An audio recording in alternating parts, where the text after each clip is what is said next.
नमस्कार, डिजिटल आदिवासी पोर्टलवर पुन्हा ॲपल स्वागत आहे. पाहूया आजच्या बातम्या. मागील व्हिडिओवर कमेंट करणाऱ्या टॉप प्रेक्षकांमधून आजची निवड झाली आहे. वसावे वैष्णवी सावंतकुमार जळखे, छोटू लुका पाटील सुरत, अमरसिंग नाईक लोभाणी, उकेश केशव वळवी वसलाई, श्रीनिवास माहेश्वरी नाशिक यांची निवड करण्यात आली आहे. अभिनंदन. तुम्हीही तुमचं नाव आणि गाव कमेंटमध्ये नक्की लिहा आणि यूट्यूब चॅनल सबस्क्राईब करून घ्या आणि व्हिडिओ जास्तीत जास्त मित्रांना शेअर करा. कदाचित पुढच्या व्हिडिओमध्ये तुमचं नावही घेतलं जाईल. भरधाव वेगातील आयशर वाहनाने दिलेल्या धडकेत पदचारी व्यक्ती जागीच ठार झाल्याची घटना आष्टे गावाजवळ घडली. या प्रकरणी नंदुरबार तालुका पोलीस ठाण्यात आयशर चालकाविरुद्ध गुन्हा दाखल करण्यात आला आहे. या घटनेनंतर आष्टे बसस्थानक परिसरातून जाणाऱ्या वाहनांच्या वेगावर नियंत्रण ठेवण्यासाठी सदर ठिकाणी गतिरोधक बसवावे, अन्यथा रास्ता रोको करण्याचा इशारा ग्रामस्थांकडून देण्यात आला आहे.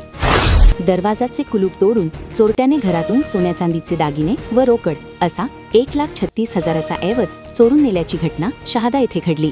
या प्रकरणी अनोळखी विरुद्ध गुन्हा दाखल करण्यात आला आहे. नंदुरबार येथील भारतीय जनता पार्टी नंदुरबार शहरतर्फे भारतीय स्वातंत्र्य दिनानिमित्त नंदुरबार शहरात तिरंगा रॅली काढण्यात आली. यावेळी हातात तिरंगा घेऊन भारत माता की जय, वंदे मातरम अशा घोषणा देण्यात आल्या.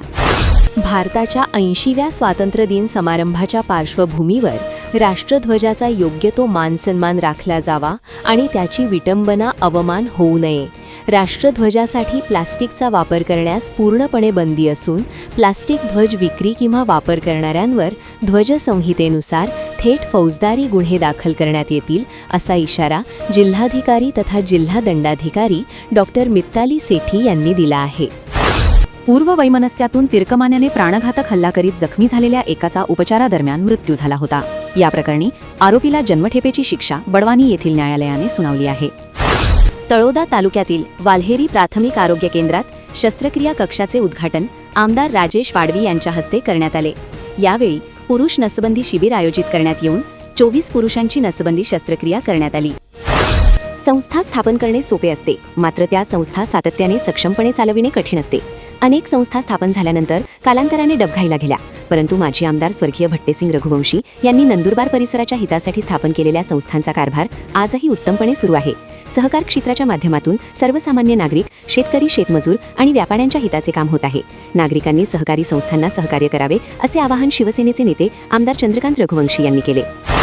सातपुड्यात झालेल्या दमदार पावसामुळे डोंगर, दऱ्या आणि जंगलांनी हिरवी चादर पांघरली आहे. याच निसर्ग सौंदर्यात भर पडली आहे ती सातपुड्यातील प्रसिद्ध बारामुखी धबधबा प्रवाही झाले आहेत. गेल्या काही दिवसांपासून सुरू असलेल्या मुसळधार पावसामुळे धबधब्याच्या 12 प्रवाहांतून प्रचंड वेगाने पाणी कोसळत आहे. यामुळे आजूबाजूचा परिसर धुक्याने आणि पाण्याच्या फवाऱ्यांनी न्हाऊन निघाला आहे. हे विलोभनीय दृश्य पाहण्यासाठी महाराष्ट्र, मध्य प्रदेश आणि गुजरात राज्यातील पर्यटकांची मोठी गर्दी होत आहे.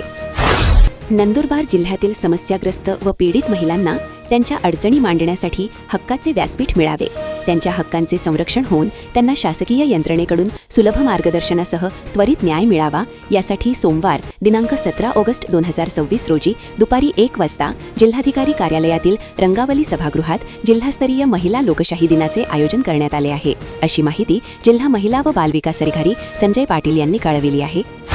किराणा दुकानावर धाड टाकून अन्न व औषध प्रशासन विभागाच्या पथकाने झाडाझडती घेत किराणा दुकान व गोडाऊनमधून सुमारे 4 लाखाचा मुद्देमाल जप्त करण्यात आला आहे.